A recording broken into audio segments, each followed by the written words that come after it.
watching CBS 8 Mornings at 6.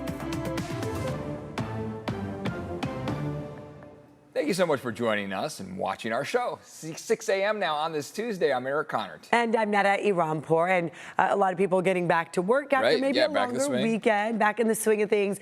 So let's see how to prepare for the week. It's always hard, right? The day back. Right, yeah. Evan, keep an eye on these beautiful temperatures, though. Really mild. Very Another great day out there. Sunny skies by the afternoon. But we will have some changes starting tomorrow that could set us up for some rain to end the work week. As we get through the day today, we'll start to see those winds shift in direction. So for now, winds are offshore, helping to keep out any of the cloud cover, really, and keeping us in the mostly sunny range into the afternoon stretch. Toward the evening, we'll start to see onshore flow resume. That's going to help to bring in some clouds. Vanessa's standing by. She's checking in on traffic. Good morning. Good morning. So it looks like we have a crash that just popped up in the South Bay.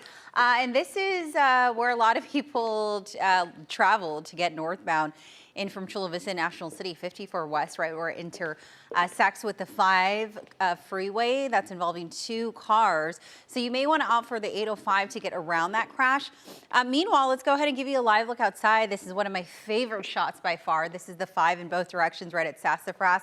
And obviously you can see that we're rolling smooth in both directions, but a really gorgeous shot of downtown San Diego, the skyline there. 15 in both directions is what it looks like at Poway Road. That's at Southbound Drive as you make your way in from the Poway area headed towards Miramar and Mira Mesa. As we pull up travel times, here's what we're seeing, about 10 to nearly 30 to get you inbound from Encinitas as well as Escondido. Netta. All right, thank you so much, Vanessa. And now this morning, the search continues for the person involved in a double murder in Grant Hill. San Diego police saying 2 people were found dead yesterday morning in the 100 block of 27th Street. CBS 8's Jenny Day live outside San Diego Police headquarters there with everything we know about the victims here. Jenny? Yeah, sadly this morning the description is still fairly vague. Police tell us that they were both Hispanic, a man and a woman in their late 20s or early 30s. Again, found lying dead in the middle of an intersection right there in a Grant Hill neighborhood. So the search for that suspect definitely intensifying today. This is a case we have been following. It does involve 3 young children. Happy to report that they were unharmed, but they were found alone overnight in a white van right next to the victims' bodies. San Diego police tell us they are all under the age of 2. We did uncover new information overnight after the family gathered for a candlelight vigil. They confirm the kids do belong to the 2 people who were killed, and they have been taken into protective custody.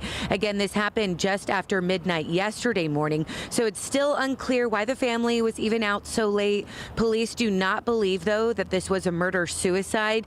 They are on the hunt for a suspect, just have not released any of those details yet, hoping that comes out today. They also said they would share how these 2 people were killed.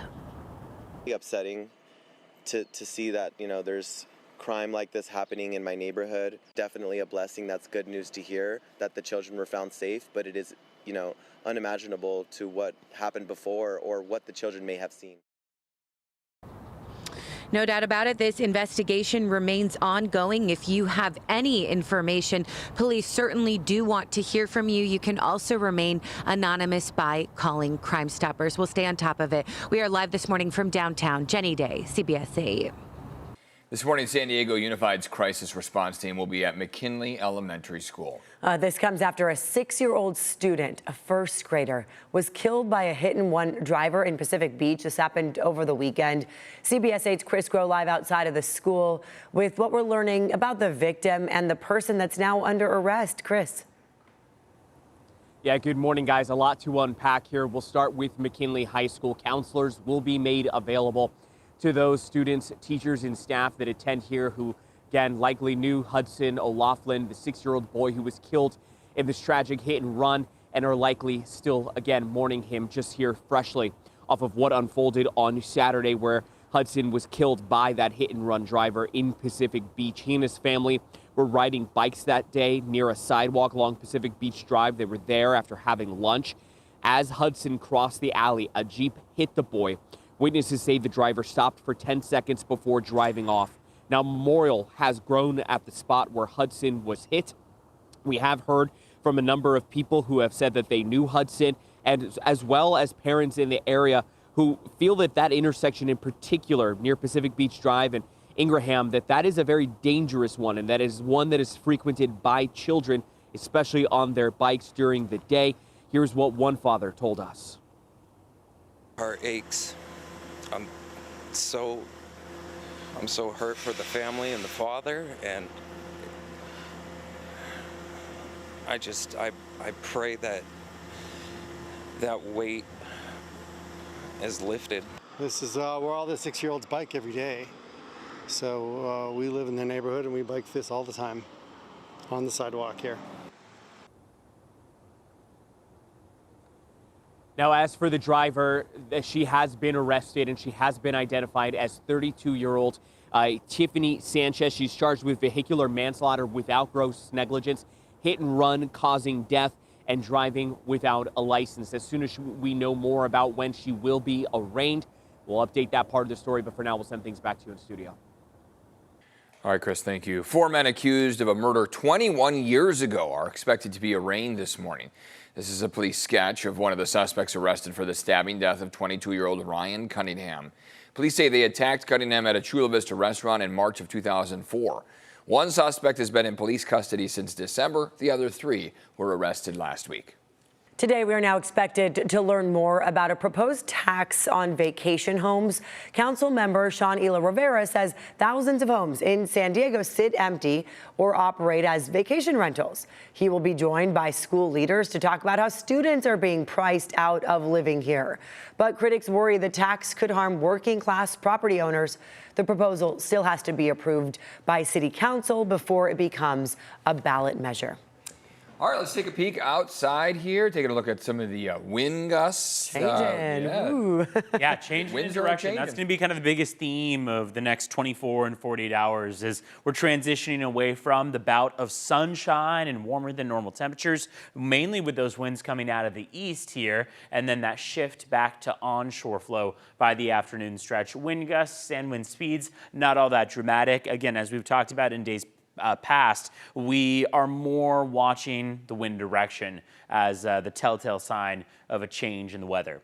Satellite radar imagery showing that there's plenty of cloud cover offshore. Offshore winds have helped to keep those clouds at bay, but we are going to watch as that wind shifts and as those clouds start to roll back in for many of the days ahead. Rain chances start to peak by the time we get to Friday. It looks like the bookends, Thursday and Saturday, both hold a pretty decent opportunity for that rain as well, about a 20% shot, meaning that we could see a 3-day stretch of rain, or in some of these models, they project only Friday being that best day for rain. Either way, we're not expecting much. We're looking at about a 1/4 of an inch, roughly, in terms of those totals. Live look outside at Mount San Miguel. It's gorgeous out there as the sun begins to come up. We're still about 40 minutes shy of sunrise, but nonetheless, Mount San Miguel showing off on that west-facing view with a cloudless start to the day. Out the door right now, 37 in Ramona, 44 in Mira Mesa, 49 in Encinitas, and 55 as we start off the morning in Carlsbad. Those temperatures are about to slide day over day. So from this afternoon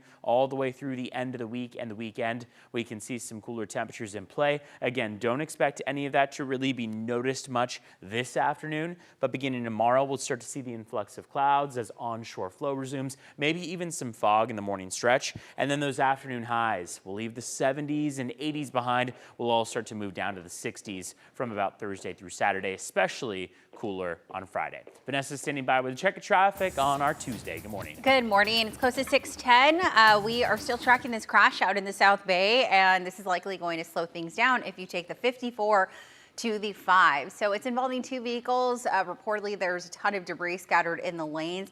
Right now, we're down to about 10-mile-per-hour speeds, full span of the 54 from the 5 all the way towards the 805. So I would opt for the 805 to get around that slowing. If you're just tuning in and you're headed out of the South Bay and you typically use a 54 to get onto the 5, maybe you take surface streets or just avoid the 5 altogether and take the 805. All right, speaking of the 5, let's go ahead and give you a live look of it. This is in downtown, gorgeous view of the skyline. This is right at Sassafras near the San Diego International Airport. This is a little more north near Poway as you make your way southbound towards Mira Mesa. as well as Miramar. Travel time still in pretty good shape, about 12 minutes inbound from Escondido to the 163 merge, about a 30-minute ride in from Encinitas to the top of the Golden Triangle, and we're talking about 15 full span of the 78. Overall, things are fairly quiet this morning, 5 to 7 minutes for those drives headed in from the East County. And here's what it looks like coming in from the South Bay.